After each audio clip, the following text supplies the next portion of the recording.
लोग सुखी तो हम दुखी, और अगर लोग दुखी तो हम सुखी। मेरा जीवन ऐसे लोगों से भरा पड़ा है जिनका एक ही दुख है कि दूसरे सुखी क्यों है। अगर कोई आदमी बड़ा सा मकान बना ले तो हम दुखी हो जाते हैं। ऐसे बहुत सारे लोग हैं जिनका एक ही दुख है कि भाई दूसरे के पास बड़ा मकान क्यों है, दूसरे के पास बड़ी बड़ी गाड़ी क्यों है, दूसरे के पास सरकारी नौकरी क्यों है, दूसरे के पास सुंदर बीवी क्यों है, दूसरे के पास कामयाब बेटा क्यों है। ऐसे लोग का दुख एकदम काल्पनिक दुख, झूठा दुख है, और उसी दुख में वो 24 घंटे जलते हैं, घुलते हैं। यहाँ तक कि सपने में यही देखते हैं कि पड़ोसी ने एक और कार खरीद लिया। तो जो आदमी दूसरे के सुख को देख करके दुखी रहता है रात दिन, उसके दुख का कोई अंत नहीं। क्योंकि कोई भी आदमी सुखी होगा तो वो दुखी हो जाएगा। बड़ा आश्चर्य की बात है, इस बार दुर्गा पूजा में 4 के बजाय 5 दिन का दुर्गा पूजा था लगभग, सप्तमी, अष्टमी, नवमी, दसवीं। और इस बार मैंने महसूस किया कि इस बार दुर्गा पूजा में अकेला ही घूमना होगा। क्योंकि मैंने इस साल, पूरे साल मैंने एनालाइज किया कि ऐसे लोग जो दूसरे की संपत्ति देखकर दुखी होते हैं और जो दूसरे की विपत्ति देखकर सुखी होते हैं, वैसे लोग को मैं अपने संतों की भाषा में, जो साधु संत कहते हैं कि अशुद्ध व्यक्ति वही है जिसका विचार अशुद्ध है। और विचार अशुद्ध कैसे होता है? ऐसे होता है, जिस व्यक्ति का विचार अशुद्ध है वैसे व्यक्ति को साधु संत लोग बोलते हैं अशुद्ध व्यक्ति। और अशुद्ध व्यक्ति का स्पर्श भी अशुद्धि होता है। आज मैं एक संत को सुन रहा था, वो संत बता रहे थे कि अशुद्ध व्यक्ति का स्पर्श भी अशुद्ध होता है। अशुद्ध व्यक्ति किसे कहा जाएगा? जो हमेशा दूसरे का बुरा सोचता हो, जो हमेशा दूसरे को खुश देख करके दुखी होता हो, जो हमेशा दूसरे की संपत्ति, दूसरे की स्त्री, दूसरे के संतान पर नजर रखता हो, और नजर नहीं रखता हो, कुदृष्टि रखता हो, वैसे व्यक्ति को साधु महात्मा लोग कहते हैं अशुद्ध व्यक्ति। और अशुद्ध व्यक्ति का स्पर्श भी अशुद्धि माना जाता है। यही कारण है कि भारत में आप देखिएगा, हजारों वर्ष से परंपरा थी कि यहाँ, हमारे यहाँ लोग दूर से नमस्कार करते थे, हाथ नहीं मिलाते थे। हाथ मिलाने की परंपरा तो बाद में अंग्रेजों ने शुरू किया है। हमारे देश में हाथ जोड़ करके नमस्कार किया जाता था।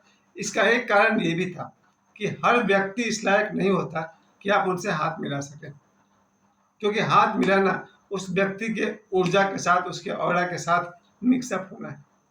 खैर, ये बहुत लंबा विज्ञान हो जाएगा और इसका कोई वैज्ञानिक प्रूफ तो नहीं होता है, लेकिन इतना जरूर कहा जा सकता है कि हर व्यक्ति एक ऊर्जा का पुंज है, एक एनर्जी फील्ड होता है हर व्यक्ति का, कि किसी अशुद्ध व्यक्ति के शरीर के आसपास किसी रेंज पर भी आप अगर खड़े हो जाएंगे, शायद 1-2 मीटर दूर भी, तो भी आप उस आदमी से प्रभावित हो सकते हैं। अगर वो अशुद्ध व्यक्ति ज्यादा बलशाली हुआ तो इस पर आध्यात्मिक चर्चा शायद आपको समझ में नहीं आए, लेकिन इतना जरूर कह सकता है कि अशुद्ध व्यक्तियों का स्पर्श भी अशुद्धि माना जाता है। फिर हमने बाद में खुद अपने तरफ से 2 लाइन और जोड़ दिया कि अशुद्ध व्यक्ति का दर्शन भी अशुद्ध होता है। फिर ऐसा समझिए कि कोई आदमी अशुद्ध दिख जाए जो हमेशा अपना बुरा चाहता हो। हाँ, याद रखिएगा, अशुद्ध व्यक्ति अपना भी बुरा चाहता है, क्योंकि दूसरे का बुरा करने वाला, दूसरे का बुरा सोचने वाला अंततः अपने लिए गड्ढा खोदता है। जरा सोच के देखिए, जो आदमी जीवन भर दूसरे का बुरा चाहेगा, क्या उसका बुरा नहीं होगा? होगा। तो हम अगर दूसरे का बुरा चाह रहे हैं, और निश्चित रूप से एक दिन हमारा बुरा होना है, तो ये अशुद्ध व्यक्ति फाइनली वो अपना भी दुश्मन होता है।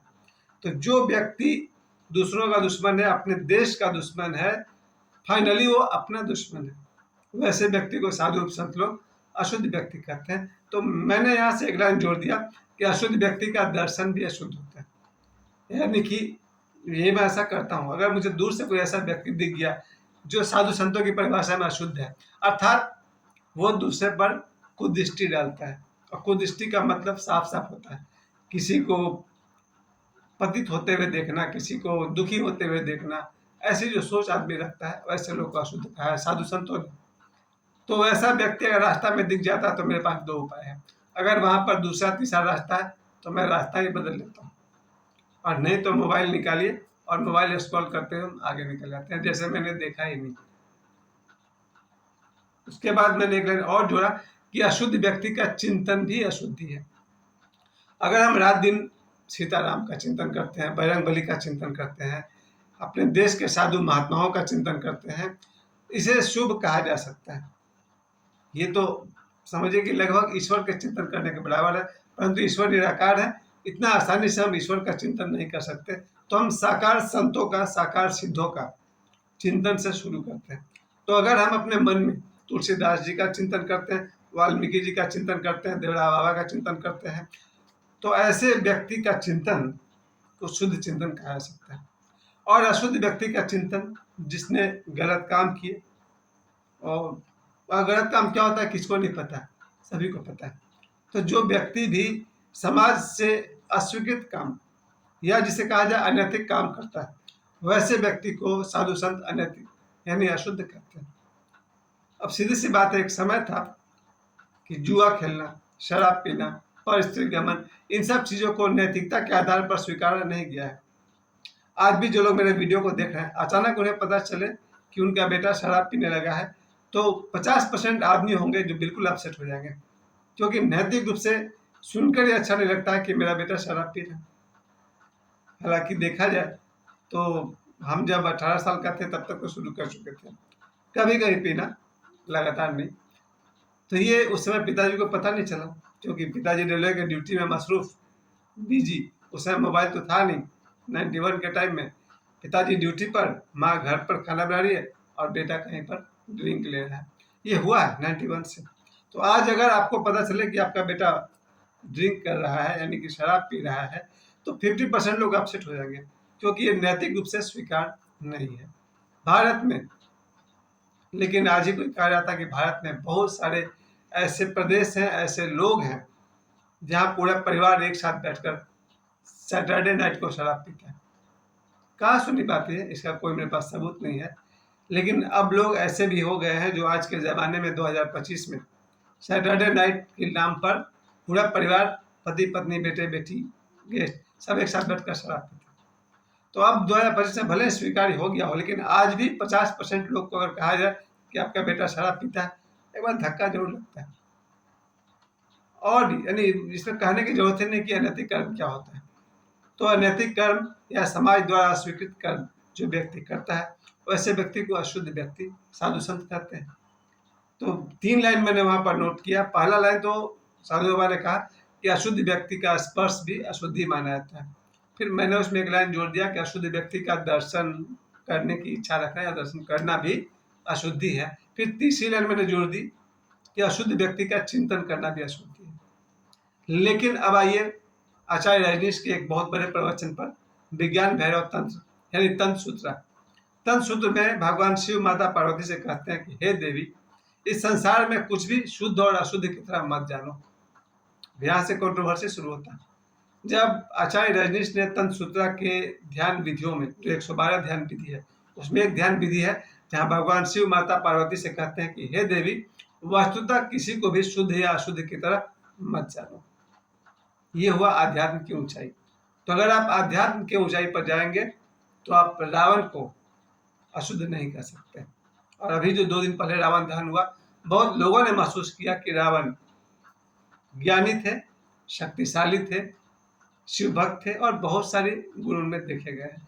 तो ये तो आध्यात्मिक तल की बात है। अगर आप संतों के तल पर जाएंगे, जो अभी साधक हैं, तो कहेंगे कि अशुद्ध व्यक्ति का स्पर्श भी अशुद्धि है। लेकिन अगर आप आध्यात्मिक व्यक्ति के पास जाएंगे तो वो कहेगा शुद्ध और अशुद्ध कुछ नहीं होता है। इस संसार में न कुछ शुद्ध है न कुछ अशुद्ध है, जो जैसा है वैसा है। थिंग्स आर सच, चीजें ऐसी है या व्यक्ति ऐसा है। अब देखने वाली बात यह है कि ये जो लोग जो दूसरे की संपत्ति को देखकर जलते भूनते हैं, जो दूसरे को विपत्ति में देखकर खुश होते हैं, किसी की तरक्की देखकर रात दिन दुखी रहते हैं, ऐसे व्यक्ति को आध्यात्म अशुद्ध नहीं कहता है। अशुद्ध अध्यात्म में 2 भाषाएं चलती है। अध्यात्म में आदमी 2 ही तरह का होता है, जागृत या फिर सोया हुआ। फिर से कह दूं, अध्यात्म के जगत में व्यक्ति 2 ही तरह के होते हैं, या तो जागृत होते हैं या फिर संसारी होते हैं, सोए हुए होते हैं। और धर्म की दृष्टि में आदमी 2 तरह का हो सकता है, शुद्ध और अशुद्ध। अर्थात अंतिम बात है, अभी भी मैं यही कहूँगा कि मेरे जीवन में ये दुर्गा पूजा जो 4 दिन बीता, मैं बिल्कुल अकेला था, क्योंकि मुझे उन लोगों का याद बना रहा जिन लोगों को मैंने बचपन से स्टडी किया है, उन लोगों को मैंने ध्यान दिया, चाहे वो मेरे रिश्तेदार थे, चाहे वो मेरे मित्र हैं, चाहे वो मेरे पड़ोसी हैं। जो व्यक्ति भी दूसरे के संपत्ति को देखकर दुखी होता है और जो व्यक्ति भी दूसरे को विपत्ति में देखकर सुखी होता है, वैसे लोग के साथ दुर्गा पूजा घूमने से अच्छा है हम अकेला ही घूमेंगे और हम अकेला घूमें, क्योंकि मेरे जितने भी प्रेमी मित्र थे यहाँ है ही नहीं, सब कहीं दूर कहीं रहते हैं। चलिए, धन्यवाद, नमस्कार।